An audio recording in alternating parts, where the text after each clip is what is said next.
श्री स्वामी समर्थ. नमस्कार. तुमचे सर्वांचे माझ्या यूट्यूब चॅनलमध्ये खूप खूप स्वागत.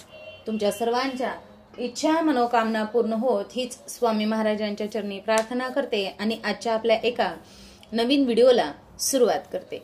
आजच्या व्हिडिओमध्ये आपण जाणून घेणार आहोत तर ते म्हणजे बघा, मार्गशीर्ष महिन्यामध्ये आपल्या घरामध्ये पैसा येण्यासाठी, सुख समाधान समृद्धी माता लक्ष्मीचा आशीर्वाद प्राप्त होण्यासाठी आपल्याला एक उपाय करायचा आहे. आता तो उपाय कशा पद्धतीने करायचा, कोणत्या वेळेत करायचा, आपण हेच अगदी सविस्तररित्या जाणून घेणार आहोत. तर तुम्ही माझा हा व्हिडिओ शेवटपर्यंत नक्कीच पहा. व्हिडिओला नवीन असताल लाईक करा, शेअर करा आणि असेच नवनवीन अध्यात्माचे व्हिडिओ पाहण्यासाठी चॅनलला सबस्क्राईब अवश्य करा आणि कमेंटमध्ये श्री स्वामी समर्थ लिहायला विसरू नका. बघा, मार्गशीर्ष महिन्याला सुरुवात झालेली आहे आणि पहिला गुरुवार हा 27 नोव्हेंबर या दिवशी मार्गशीर्ष महिन्यातील पहिला गुरुवार आलेला आहे. मग आता हा जो उपाय आहे ना, बघा, तुम्हाला पहिल्या गुरुवारी करणं शक्य नाही झाला तर अगदी तुम्ही मार्गशीर्ष महिन्यातील कोणत्याही गुरुवारी करू शकतात. अगोदर आपण ते क्लिअर करून घेऊयात, मग आपण उपाय देखील पटकन बघणार आहोत. कोणत्याही गुरुवारी करून घेऊ शकतात. आता बघा, कोणाला मासिक पाळीची अडचण, कोणाला वेगवेगळ्या अडचणी असतील तर तुम्ही मार्गशीर्ष महिन्यातील कोणत्याही गुरुवारी करा. किंवा मग तुम्हाला गुरुवारी करणं नाही झाला तर मंगळवारी देखील करू शकता. मंगळवार देवीचाच वार आहे, शुक्रवार देखील माता लक्ष्मीचाच वार आहे. तुम्ही या कोणत्याही दिवशी करू शकतात. हे तर आपलं क्लिअर झालं. आता आपल्याला उपाय जो आहे तो आपल्याला करायचा आहे धन्याचा. आता बघा, मार्गशीर्ष महिन्यातील गुरुवारी हा उपाय करायचा आहे. आता मार्गशीर्ष महिना हा माता लक्ष्मीला समर्पित असतो. या महिन्यामध्ये होईल तेवढ्या माता लक्ष्मीच्या उच्च कोटीच्या सेवा करण्याचा प्रयत्न करायचा आहे, जेणेकरून आपल्या घरामध्ये सुख समाधान समृद्धी नांदेल. हे बघा, पैसा आमाप असू द्या पण त्यासोबत सुख समाधान देखील पाहिजे आणि हे पैशाने विकत घेता येत नाही. त्यामुळे कधीही देवाकडून अपेक्षा करत असताना, म्हणजे अपेक्षा तर आपण कोणीच करत नाहीत, पण सुख आणि समाधान पाहिजे माणसाकडे. बघा, तर मग आपल्याला हा जो उपाय करायचा आहे तो करायचा आहे मुठभर धन्याचा. तर आपल्याला आता गुरुवारी अगदी ब्रह्ममुहूर्तावरती उठायचं, स्वच्छ स्नान करायचं, त्यानंतर तुमची दररोजची देवपूजा करून घ्या. तुम्ही जर गुरुवारचे व्रत करत असताल, आता पूजा मांडणी कोणत्या वेळेत करायची, तसेच या व्रताचे नियम कोणते आहेत याबद्दलचा सविस्तर व्हिडिओ आपल्या चॅनलवरती अपलोड केलेला आहे.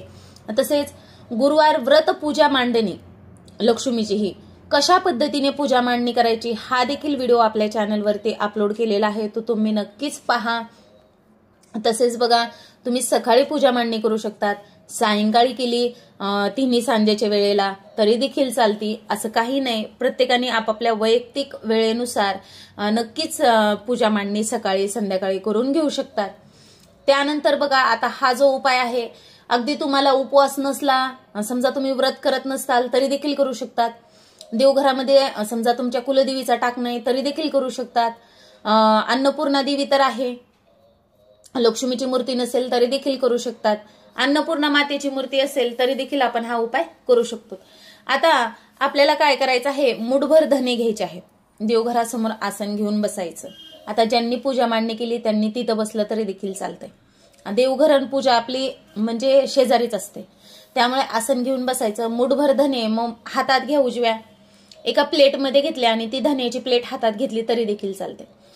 आणि ती प्लेट उजव्या हातात घ्यायची आणि आपल्याला श्री सुक्त 16 वेळा पठण करायचं. 16 वेळा झाल्यानंतर प्लेट खाली ठेवायची आणि हात जोडून फलश्रुती म्हणायची. आता 16 वेळा श्री सुक्त पठण करणं होत नसेल तर 1 वेळा तरी करा आणि फलश्रुती देखील घ्यायची आहे. त्यानंतर आपल्याला महालक्ष्मी अष्टकमचं देखील पठण करायचं आहे 1 वेळा. किंवा मग आता हे काहीच करणं होत नाही तर मग तुम्ही महालक्ष्मीचा मंत्र देखील म्हणा, श्री महालक्ष्मी नमः, श्री महालक्ष्मी नमः या मंत्राचा 108 वेळा जप करा. आता ही जी धने आहेत, मग तुम्ही हा उपाय संध्याकाळी करा, सकाळी करा, कधीही करू शकता. मग हे जे धने आहेत ते आपण आता अन्नपूर्णा देवी समोर ठेवा किंवा जिथे पूजा मांडणी केली तिथे ठेवले तरी देखील चालतात. मग त्यातील धने घ्यायचे, थोडेसे हातात घ्यायचे. आपल्या घरातील जो कर्ता पुरुष आहे, जे समजा कष्ट करतात, आपल्या घरामध्ये पैसा आणतात, त्यांच्यावरून उतरून घ्यायचे आहेत. उतरवल्यानंतर एका डिशमध्ये ठेवा. मग घरामध्ये पुरुषही कमवणार आहे, स्त्रीही कमवणार आहे, आपला मुलगा मुलगी कमवणार आहे. मग या सगळ्यांवरून धने उतरवलेले एका डिशमध्ये ठेवा. डिशमध्ये धने ठेवले, त्यानंतर आपल्याला 2 अखंड फुलांच्या लवंगा देखील घ्यायच्या आहेत आणि 5 भीमसेनी कापराच्या वड्या. आता देवघर असो किंवा पूजा मांडलेली असो, तिथे आपल्याला या कापराच्या वड्या प्रज्वलित करायच्या. प्रत्येकावरून वेगवेगळे धने उतरायचे. आपण जे श्री सुक्त, महालक्ष्मी अष्टकमचं पठण केलेले प्लेट मधले धने आहेत तेच घ्यायचे, अगदी थोडेसे, चिमूट चिमूट. आपण जसे दृष्ट काढतो ना त्या पद्धतीने 7 वेळा उतरून घ्यायचे, त्या डिशमध्ये ठेवायचे. त्यानंतर अखंड फुलांच्या 2 लवंगा, भीमसेनी कापराच्या वड्या हे प्रज्वलित करायचं. प्रज्वलित केल्यानंतर आपल्याला पूर्ण घरभर याचा धूर पसरवायचा. आता हे जेव्हा आपण समजा धने उतरवतो, कापूर लावतो, त्यावेळेस आपल्या घराचा जो मेन दरवाजा आहे तो उघडा ठेवा, खिडक्या उघड्या ठेवा, जेणेकरून आपल्या घरातील जी काही नकारात्मकता आहे, जे काही दारिद्र्य आहे ते दूर होतं. हा झाला एक. समजा आपण ते उतरवले, आता त्यात काही शिल्लक धने देखील राहिलेले, काही एवढे थोडे आपण उतरवलेत. मग ते धने रात्रभर जिथे पूजा मांडली तिथे राहू द्या किंवा मग देवघरामध्ये ठेवा. त्यानंतर दुसऱ्या दिवशी जेव्हा आपण उत्तर पूजा करतो तेव्हा त्यातील थोडे धने घ्यायचे, एक पोटली बनवायची, त्या धन्यामध्ये 1 रुपयाचं नाणं, परत हळदी कुंकू, फुल असेल तर फुल टाका, नसेल तर काही हरकत नाही. ही पोटली आपल्याला जो मेन घराचा दरवाजा आहे ना त्याच्या आतल्या बाजूने बांधायची. अशा पद्धतीने बांधा की कोणाचा हात लागणार नाही, आल्यानंतर कोणाला समजा स्पर्श नाही झाला पाहिजे, अशी वरत्या बाजूला बांधा.